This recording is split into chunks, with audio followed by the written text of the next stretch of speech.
you let me know. Okay, so we can talk about education now. Cool. So you, a couple of weeks ago, said, tell me if I get this wrong. But, by the way, I'm not one of those guys that has to do this. That means I'm old, right? It's like that means you're old. It's like, I'm my dad. Yeah. So the best way to improve education is to get rid of the teachers. And the best way to increase the medical field is to get rid of the doctors. You did say that, right? I did say that. Yeah. And in my usual trolling habit to be controversial, I said this in response to a question that was asked, like, how do you improve healthcare, or how do you improve education, both large problem, and I flippantly said, get rid of the teachers and get rid of the doctors. But the later I thought about what I said, and I actually really believe it. Being honest. The later you thought about what you said, meaning you said it without thinking, and now you agree with yourself. Yes, okay. I'm being very honest. The point is, revolution happens in unexpected ways. Right?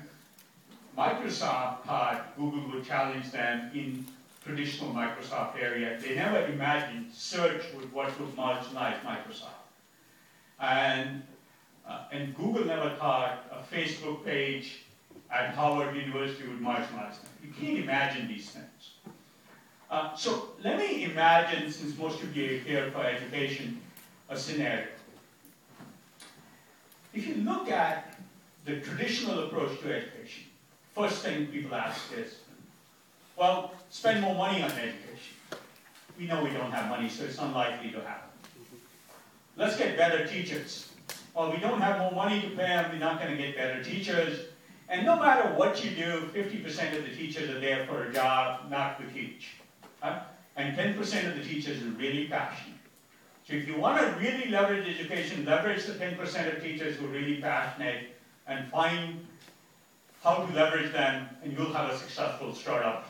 If you can't, if you rely on the sort of pseudo notion, which is false, that all teachers care about teaching, you'll be in the nonprofit world of saying the right things, but it being mostly BS. So then I said, so how does this work without more money, or give computers to people? That takes money. Get better teachers, that takes money. So it's got to be something accountable.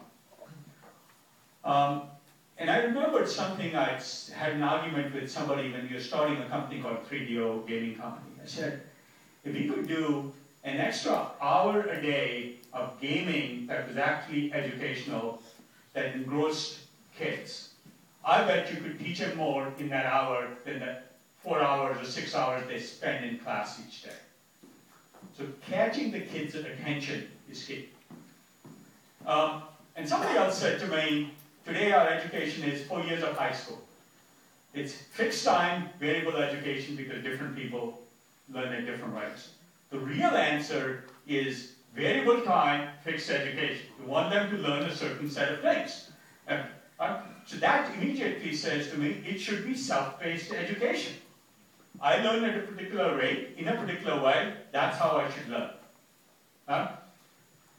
That's obvious to me now.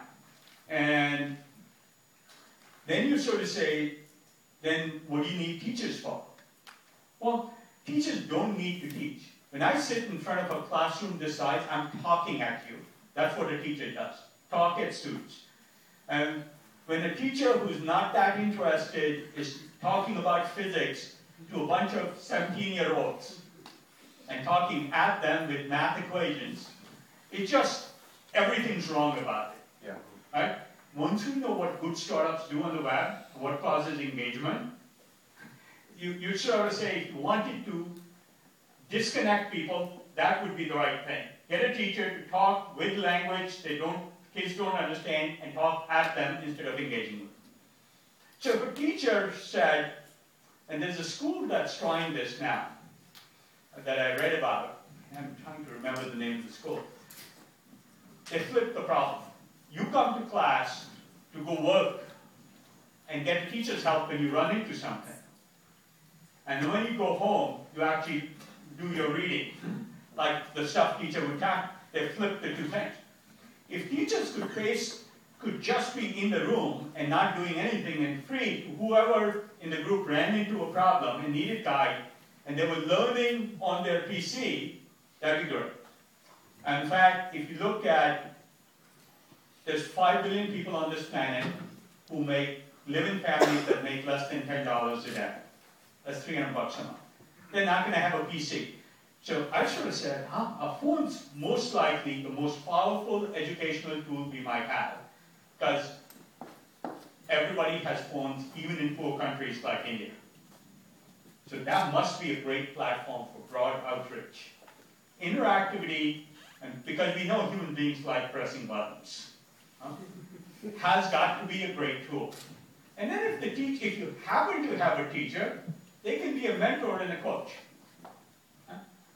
So that's my comment about teachers. Same thing about doctors. They're not thinking about it. A computer can do diagnosis much better than the doctor can.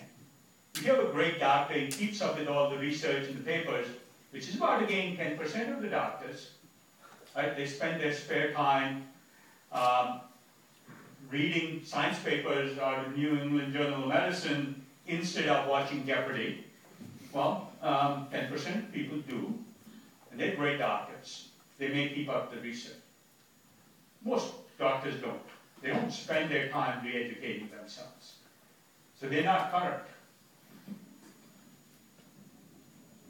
A phone could do this diagnosis. The computer program, right, we got 10 minutes. That's the polite way to say, get the hell off. We got 10 minutes.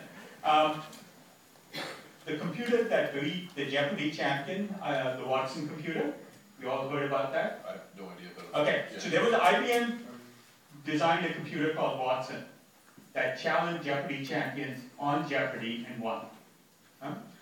The first application, practical application they're doing with that computer is medical diagnosis.